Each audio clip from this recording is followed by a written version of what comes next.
feel like that of a woman in labor. Why now cry? Have you no kids? That's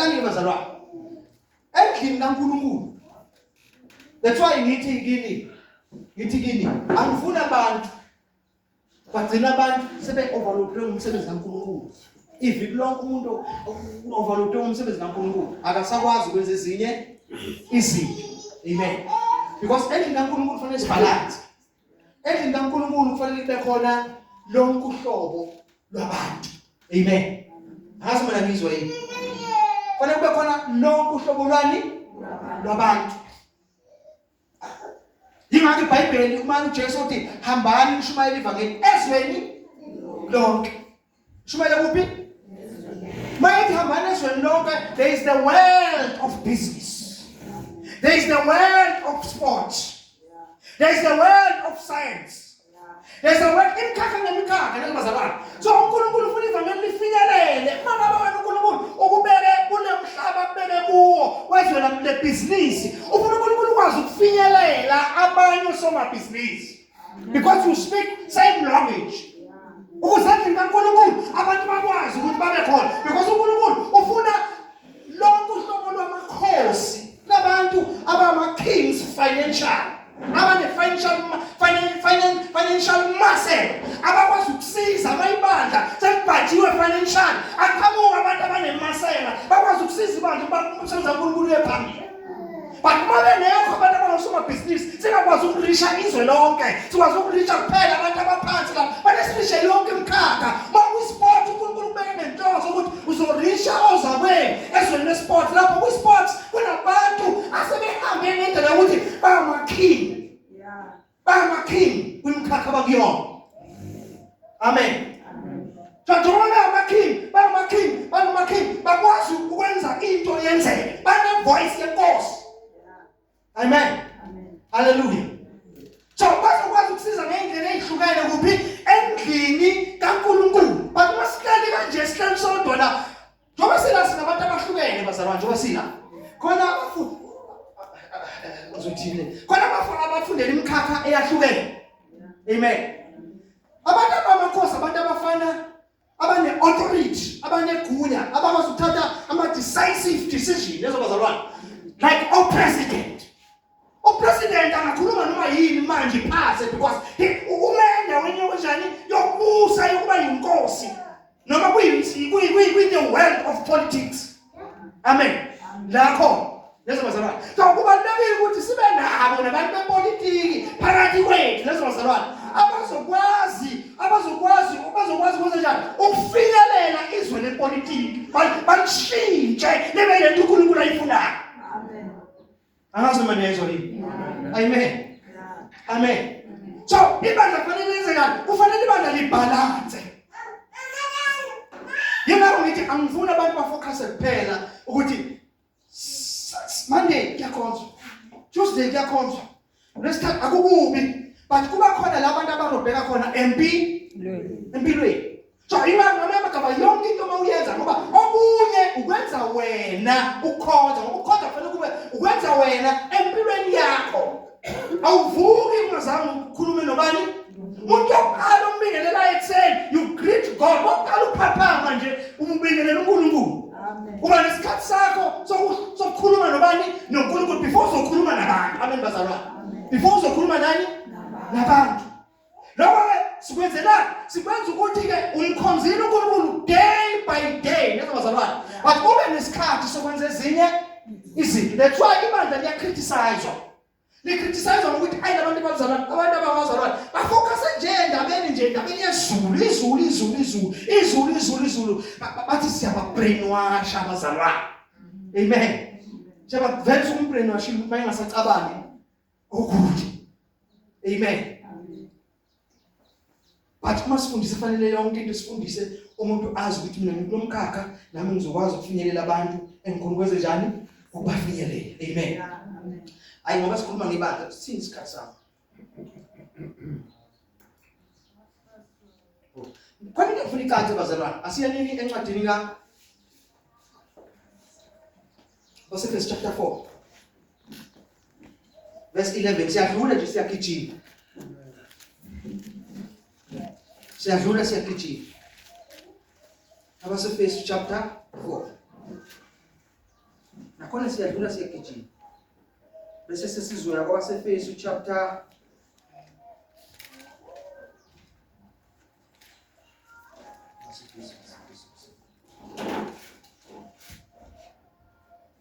Suhamba kancane la ngamabomu. Suhamba kancane ngamabomu singatatazeki. Chapter 11 verse 11. It is so Christ himself gave the apostle, the prophet, the evangelist, the pastors and teachers to equip his people for the work of service. Ufuna simila. Angithi manje sibubheka lokuthi uyini umsebenzi webandla. Lezi bazalwane. Uyini umsebenzi wani? Webandla. Uyini umsebenzi wabashumayeli? Uyini umsebenzi wabashumayeli? Ngoba abashumayeli kufanele bafake lento kubani? Kubazalwane. Abazalwane bayazi abazalwane uNkulunkulu yini ayibheke kubo. Funda khona. uNkulunkulu wapha izipho kulo libala. Wapha abanye ukuthi baba abapostoli, abanye baba abaprofeti, abanye baba abavangeli, abanye baba abalusi, abanye baba abafundisi. Wathi ukuze abangcwele baphelelisele umsebenzi wabo. Angithi ngithe ibizo lobandla libizo lokwenza njani? Libizo lokwenza njani? Why ukhonza? Because ekukhonzeni khona zonke impendulo. Ekukhonzeni khona ukufohla kaNkulunkulu. Uma ukhonza uNkulunkulu uzokufohlela. Ngoba wenze njani? Uyakhonza. Uma unikela wenze njani? Ukhonza ukuthi uNkulunkulu wenze njani? Musukunikela ngoba unikela ukuthi uthola imoto. No! Fohlela uNkulunkulu. uNkulunkulu yena uyazi uzokufohlela kanjani. Mhlawumbe uzokufohlela ngebhanoyi wena ubhekane nemoto. Kaliyo Nkosi yami Jesus. Hallelujah.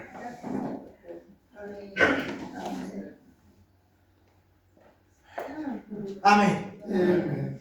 Lalela bazalwane, lokukhonza is a pillar. Iphila ewazi ukumisa yonke into edalwe uNkulunkulu njengoba injalo. Ingoniwa yilutho. That's right. That's right.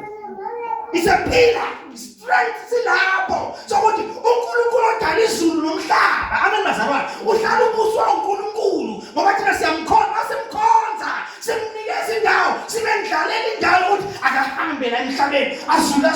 Uyezwa indawo mayine presence kaNkulunkulu. Uzwa nje uhamba ukuthi ayi manje kugcwele amandla la. Ngoba uyakhonza. Mukhonza wrong khonza ezinye izinto uNkulunkulu angafuni ikhonzwe.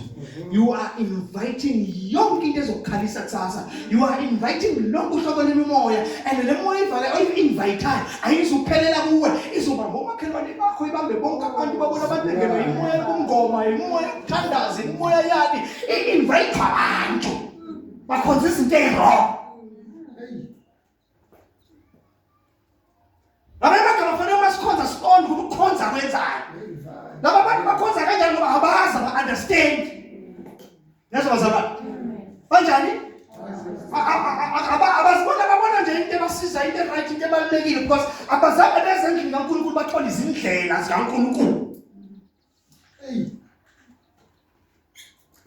Uma ngabe thina nathi esilayini kaNkulunkulu singakwazi ukutshengisa ukuthi le nto kaNkulunkulu inesidima, inesithunzi esingakanani, siyiphathe ngokufanele. Senze ukuthi labayibonayo bafanele baboye bayibone basize, bangayibone bayibhekele phansi bayidelele.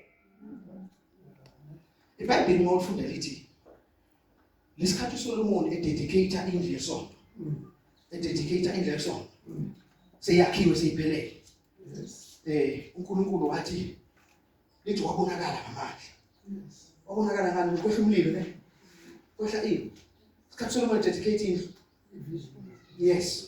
uNkulunkulu wayesethi uNkulunkulu le ndlu ngiyikhethile ukuthi ngizobeka khona igama lami. Wathi makwenzeka kwehla isifo noma indlala noma isikhonyana, abantu bami ababizwa ngegama lami bathi baphenduke endleleni zabo ezimbi, bafuna ubuso wami ukuthi ngizokuzwa ngisezulwini ngoba ngibeka igama lami la kuleli. Ngizokwehla ngiphile isizwe la Zokuhlanganisa njani? Ngizokwehla ngiphilise izwe labo. Amen. Uthi noma igama nayi indawo engiyimisile. Yokuhlangana nami. Manje into seyidideke impendulo ila. Amen. Impendulo ayikho anywhere else. But ukuze khona impendulo sifundisiwe yini ukuthi kukhonzwa njani. Siyahlonipha yini ukukhonza. Esikunikwa ngaphezulu. Siyaqonda yini okokuqala ukukhonza. Kuthi kwenzayo. Siyaqonda yini. Hayi bafethu. Amabandla kusiyophakamisa amagama ethu. Akusiyophakamisa? Akusiyokuthi kwaziwe wena. Kodwa ukuthi kwaziwe uNkulunkulu. uNkulunkulu uvela kangcono ngebandla. Ilona likwazi ukumveza. Lona likwazi ukumveza ibandla. Angikhulumi mina ngomuntu as an individual. Uyakwazi ukuveza uNkulunkulu. But mase simveza sihlangene singabazalwane. Ngizabazalwane. uNkulunkulu akaphikeki noma ngubani. Sithola izathu sokuqala, funda masinyane sithola sesibili isizathu. Esokuqala sithe ukuze abangcwele baphelelise umsebenzi wokukhonza. Wakhiwa umzimba kaKristu. Lezo bazalwane. Kunabapostoli, kunabaprofeti, kunabavangeli, kunabelusi, kunothisha. Ngoba kufanele kwakhiwe ini? Umzimba kaKristu. Yini umzimba kaKristu? Ibandla. Yini umzimba kaKristu? Ibandla. What does this mean? Lokho kusho ukuthi intshumayelo zethu kufanele siqaphele ukuthi kuyintshumayelo ezinakhayo ibandla. Ezakhe ibandla sidlule kwakhela umuntu as an individual. Umuntu uyakhiwa as an individual. Yes, but wakhelwa ukuthi akwazi ukungena kahle. Athole indawo yakhe emzimbeni. Amen. Wase function uyaphuma ku-individual. Ufunctiona emzimbeni. Lezo bazalwane. Ayithi ngibona bazalwane njengoba ngila. Nina ngibona nje mina ngoba ngila ngiphelele. Ngibona nje ngiphelele.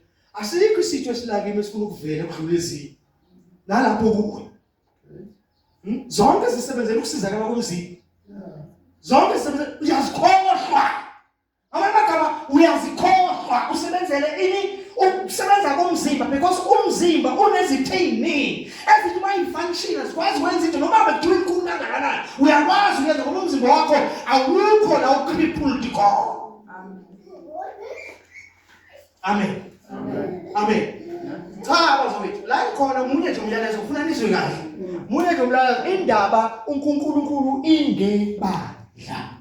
Ngoba ibandla liyiyo yonke into linempendulo la yonke into. Ibandla libekwe uNkulunkulu ukuthi uNkulunkulu kuzigovernment yakhe kube yiyo evelele ebusayo emhlabeni. Igovernment yakhe imiswa ibandla.